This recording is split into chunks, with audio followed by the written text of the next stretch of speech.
it's extraordinary. Yesterday it was just phenomenal to be out on the streets. There was that mass demonstration of everybody pretty much coming out and saying Mugabe must go. And I think most of the people there, in their minds, had already moved on. He was already yesterday's man.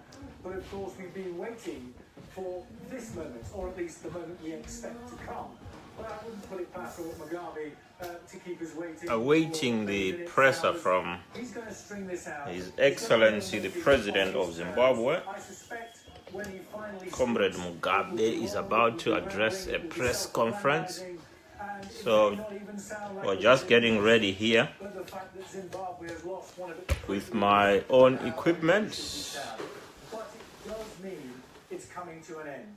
The Zimbabwe Mugabe era is over and will be closed by the man himself, we suspect, in the next couple of hours.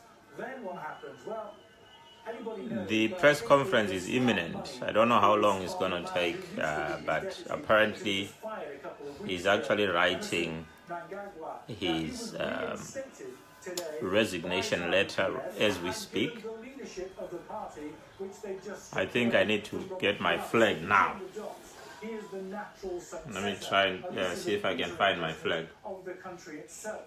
But if that happens, there will be a lot of international pressure to move to full democratic elections sooner rather than later. But, you know, this man's nickname is the crocodile. And he didn't get that because he's cuddly, touchy-feely, and nice to small animals. He is ruthless. He is being alleged to be part of the masterminding of many of the atrocities. I'll be back, guys.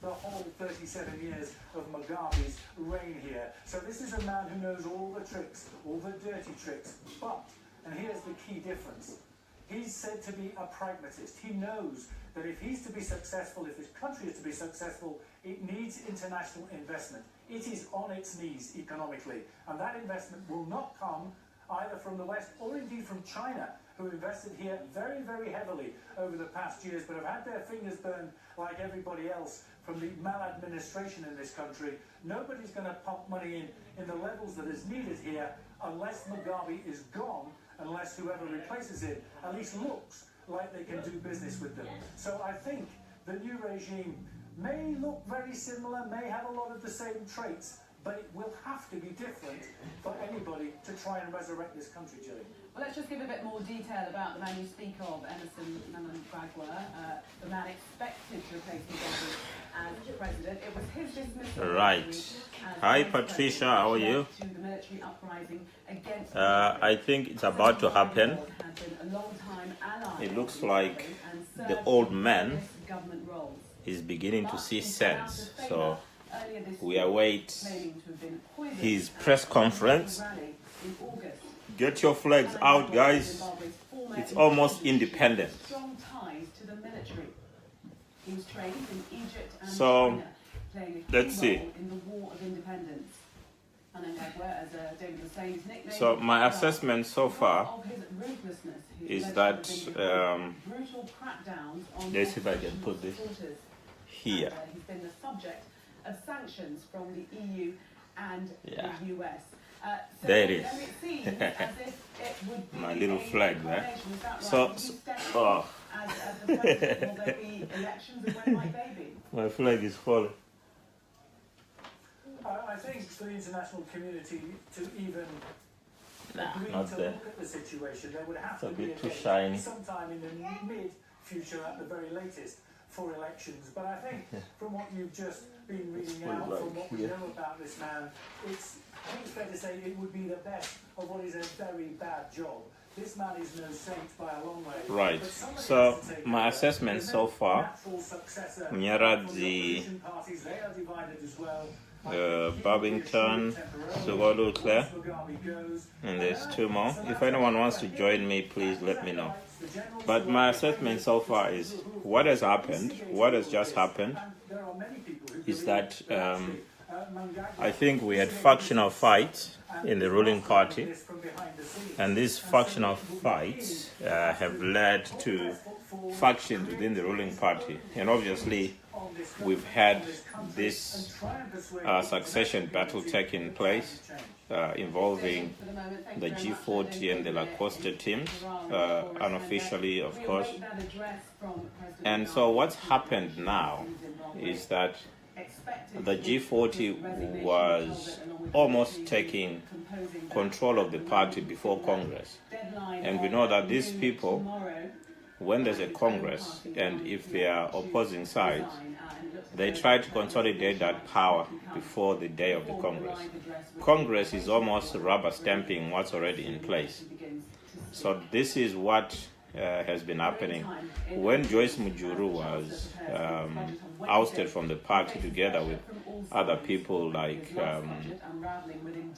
Mutasa and all those guys, the groundwork had already been done before Congress. And when it was the day of the Congress, it was just rubber stamping what was already there. So this is what Grace Mugabe was doing. She was consolidating that power, so that by the time she gets to Congress, she's basically chosen as the leader of the party. Now, here is what else happened. So these guys, it culminated in the firing of, what's his name, Emerson Mnangagwa. And when Emerson Mnangagwa was fired, I think that's when his team realized that they were losing ground, and so they decided to effectively carry out a professional coup. But what I can say about the coup is that it involved the faction of Zanu-PF, which was losing popularity or which was being driven out. They managed to look at the different sections of the Zimbabwean economy. I mean, of the Zimbabwean, of the country, of the people, Zimbabwean people. And they realized that people had various grievances, had different grievances. The opposition had grievances. The ruling party, I mean the faction of the ruling party which had the vice president in it had grievances. The army had grievances. The security services had grievances because they knew that some of them were going to be sacked. And so they managed, the coup plotters, what they managed to do was to capture the grievances of all the different sections and use them against Robert Mugabe. So when people went for the march, each person was actually going for their own personal grievance against the president. So he was basically cornered by every section or everyone in the country.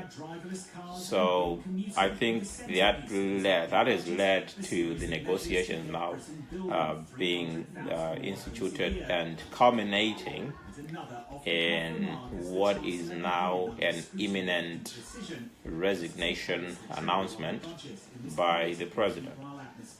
So we are waiting to see, unless if he's got another card, he might just turn up at the press conference and say something totally different from what everyone is expecting him to do.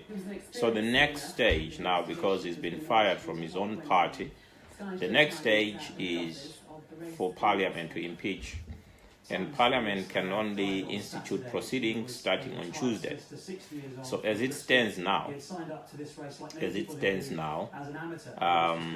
he's expected to either resign or risk impeachment, or maybe he's got something else we don't know. So that's where the issue is. Now I see Tazika is there now. Timera, I was having a conversation with you, and you were asking about the economy, what it is that we can do to resuscitate this economy. In fact, what is it that whoever is taking over can do to resuscitate this economy? And for me, like right now, the major problem that we have in the country in terms of the economy is that it is an economy which is fragmented. So what do I mean by a fragmented economy? So what I mean is that you have a rural population which make up the majority of the people of Zimbabwe, and I think we have about 70% of our population in the rural areas. But we also have another population which is in the urban areas, in towns, and we also have another population which is outside the country. Then we have another population which was mainly made up of Robert Mugabe and his closest allies, and also those who are benefiting from his rule. So it's as if we had 4 different economies running simultaneously. So these 4 different economies, I'll repeat again, they include the diaspora, they include the rural population, which is about 70% of the total, and they include the people in urban areas, and then they also include the ruling party, the heavyweights, and everyone else who is connected to the president and his close allies. So that is where the problem is, because these economies are fragmented, and Messenger would like to access the camera because someone is calling, but I cannot answer you now. Nana, you'll have to wait because I'm on a live. So if you call me, if I speak to you now, it means I have to stop the live. Nana, you need to wait, my friend. So I'm gonna ignore that for a while. Nana, if you're watching this, I'll call you back as soon as I can. Maybe I'll have another section later, but I just wanted to clear up on what I think the economy needs. So if you look at the rural economy and you look at the ruling party and their all the people who are connected to the actual resources of the country, everyone who is able to control the capital in the country, and then if you look at the urban areas, and then if you look at the rural areas or the urban areas, rural areas, diaspora, and the ruling party. Okay, that simply put, there is just the 4. Those are the 4 main sections of our economy. But the problem is that the majority of the economy is in the rural areas, because they make up about 70% of the population. But most of what's happening in rural areas can be classed as dead capital. So what do I mean by dead capital? So what I mean, let me just read that quickly. Please text me your phone number. Yeah, I'll call you in a minute, Nana. So the problem is that this dead capital is composed of all the transactions which are taking place in rural areas, and these transactions are not recorded, so they don't make part of the main economy. So what do I mean by they are not recorded? If you buy a goat from your neighbor, okay, that transaction is not recorded, so it's not recorded as a transaction which is bringing economic value or which is forming part of the gross domestic product or the GDP. Okay, so we have a problem there in that we have capital which is not recorded. All the labor which is taking place in rural areas is not recorded. So our GDP is in reality more than the GDP which is on paper, because the GDP on paper is just what is recorded, but the actual GDP is also composed of all of these transactions which are not being recorded. So there is a problem there in that we're not recording these transactions. In the urban areas, we have people who are also not entirely disclosing because now we have people who are farming around urban areas, and those transactions are not, that activity is not really recorded. So it's not something that we're just focusing on, maybe roadblocks where the police are fining people for silly things that they might not have on their cars. For example, you're supposed to have, I think, 2 fire extinguishers, So people are being fined we're being fined for things like that. I hope it is now a thing of the past. So our economy, besides losing industries and investment and all that, we are not recording the full strength of the economy that we have.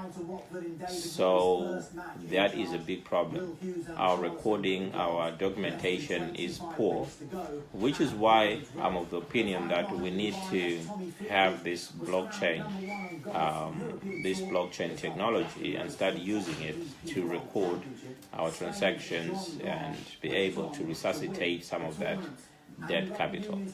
Okay, then we just need to have a more efficient taxation system. We need to be able to account for for example, now if you ask, where is the gold going? Where is the gold? Where is the money for the gold that we're selling? Where is the money for the diamonds? Where is the money for the mineral resources, natural resources? Where is the money for the tourism? It's not really clear what is going on. So part of the problem we've been having is this accountability, in that there are transactions which are taking place and we don't know exactly where the money is. Okay. So I think what I will do now, because we're still waiting for Mr. President to make his final, hopefully his final press conference. So if you have any questions concerning what has just happened, you can ask, and I'll be back in about 10 minutes, I think, because I need to make a phone call. In the meantime, I'll also set up my iPad so that I can get your questions more quickly. And Farah, you just arrived when I'm about to take a break. I'm just going to take a break for about 2 minutes, and then I'll be back.